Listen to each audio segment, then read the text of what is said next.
السلام عليكم ورحمة الله وبركاته.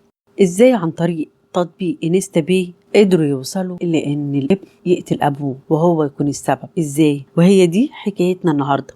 ما تنسوش تشتركوا في القناة وتفعلوا الجرس عشان يوصل لكم كل فيديوهاتنا. ونقول بسم الله الرحمن الرحيم. الحكاية بدأت قبل الجريمة بوقت. الاب كان عنده بيت في مدينة السلام، وفي وقت من الاوقات قرر ان هو يبيع البيت، وبالفعل باعه بمقابل 1,150,000 جنيه. المبلغ دخل حسابه البنكي، وكان الأب عنده خطة واضحة. كان عايز الفلوس دي علشان يشتري بيها بيت جديد في المكان اللي اتولد فيه في محافظة سوهاج. وبالنسبة له الموضوع ده كان بداية مرحلة جديدة في حياته، بيت جديد وحياة جديدة، وكان كل اللي محتاجه إن هو يحافظ على الفلوس. بس الأب ما كانش يعرف إن جزء كبير من المبلغ ده بدأ يختفي من حسابه من غير ما يعرف مين المسؤول. وبحسب ما ورد في التحقيقات المنشورة، الابن استغل معرفة والده المحدودة جدا بالتكنولوجيا، واستخدم بياناته للتسجيل على تطبيق انستا باي، وبدأ يحرك الأموال مرة وبعدها مرة وبعدها مرة، واستمر الحال ده لمدة سنة تقريبا. ومع مرور الوقت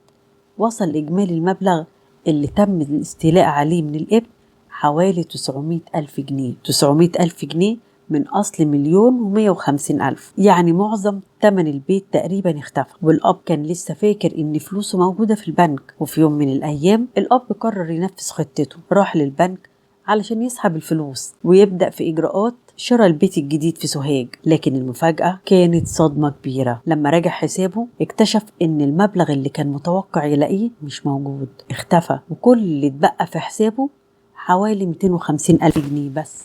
طب فين بقية الفلوس؟ مين سحبها؟ ومين كان عنده القدرة إن هو يوصل للحساب؟ ومع مراجعة الأمر اكتشف الأب الحقيقة، ابنه هو اللي كان ورا اختفاء الأموال دي. وهنا بدأت العلاقة بين الأب والابن تدخل في مرحلة جديدة خالص، مش مجرد خلاف عائلي ومش مجرد مشكلة فلوس. الأب كان عايز فلوسه ترجع، والابن بحسب اللي ورد في التحقيقات كان عاجز عن رد المبلغ. وبدأت الخلافات تتكرر بينهم. الأب عايز فلوسه والابن ما عندهوش القدرة ان هو يرجع الفلوس دي كلها. ومع تصاعد الضغط اتحولت المشكلة لقرار أكتر خطورة. وبحسب ما جاء في التحقيقات الابن فكر في التخلص من أبوه، لكن كان أمامه سؤال واحد: إزاي يستدرجه لمكان بعيد عن البيت. وفي مدينة 15 مايو الابن أجر شقة في مكان هادي، وكان محتاج سبب يخلي أبوه يروح معاه هناك. وهنا كانت الخطة. الابن أوهم أبوه إن الأموال اللي استولى عليها موجودة جوه الشقة. بالنسبة للأب الأمر كان منطقي جدا، هو عايز فلوسه وابنه بيقوله إن هي موجودة، فراح معاه للشقة. بس الأب أول ما دخل الشقة ما كانش يعرف إن هو داخل للمكان اللي هتنتهي في حياته. دخل الشقة بدأ الأب يدور على الفلوس. كان بيدور في كل مكان ويبص يمين وشمال ويسأل عن الفلوس اللي ابنه قاله إن هي موجودة جوه الشقة. لكن الفلوس ما كانتش موجودة، لأنها ما كانتش السبب الحقيقي لأنه هو يدخل الشقة دي. وبحسب المصادر اللي نشرت الخبر، الأب طعن أبوه بسكينة، طعنة في الظهر وطعنة مرة تانية في الصدر، والأب وقع جوه الشقة والابن هرب من المكان.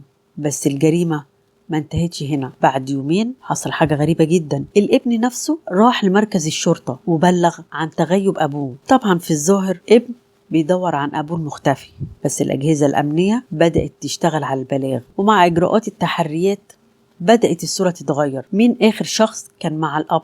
مين كان يعرف تحركاته؟ إيه سبب اختفائه؟ ومين كان عنده خلافات معاه؟ ولما تتبعوا الخيوط بدأت الشبهة تتجه ناحية الابن.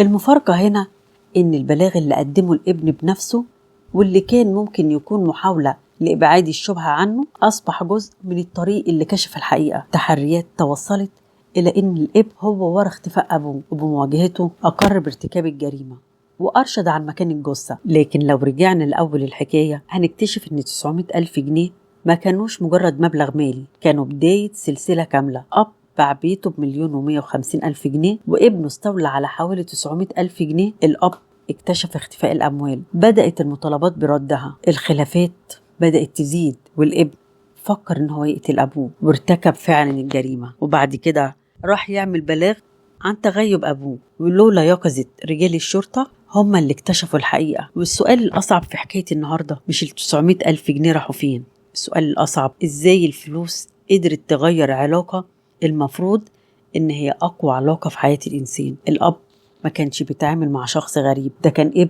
ابنه المفروض يكون أقرب الناس ليه، المفروض يكون عكازه لما يكبر. الخلاف على المال وصل لنقطة لا رجع فيها، والأغرب إن البداية معاملة إلكترونية على حساب انستا باي. الأموال بتتحرك وأرقام بتتغير على الشاشة، لكن النهاية كانت جريمة قتل. وده بيخلينا نفهم إن التكنولوجيا بقت أحد الخطوط المهمة في كشف الحقائق. وفي النهاية البيت اتباع والفلوس اختفت والأب اتقتل والابن بقى متهم في جريمة قتل، وكل ده بدأ بمبلغ كان المفروض يكون وسيلة لبداية حياة جديدة، لكن بدل الفلوس ما تبني بيت جديد بقى قصة انتهت خلاص. ومهما كان المال له قيمة، ما فيش مبلغ في الدنيا يستاهل إن إنسان يخسر حياته بسببه، ويخسر أبوه أو يخسر أمه، وتفضل تفاصيل المسؤولية الجنائية مرتبطة باللي هتقرره جهات التحقيق والمحكمة طبعا. أما اللي ذكرناه فهو وفقا لما ورد في المصادر الصحفية. ودي كان حكاية النهاردة. لو عجبتكم ما تنسوش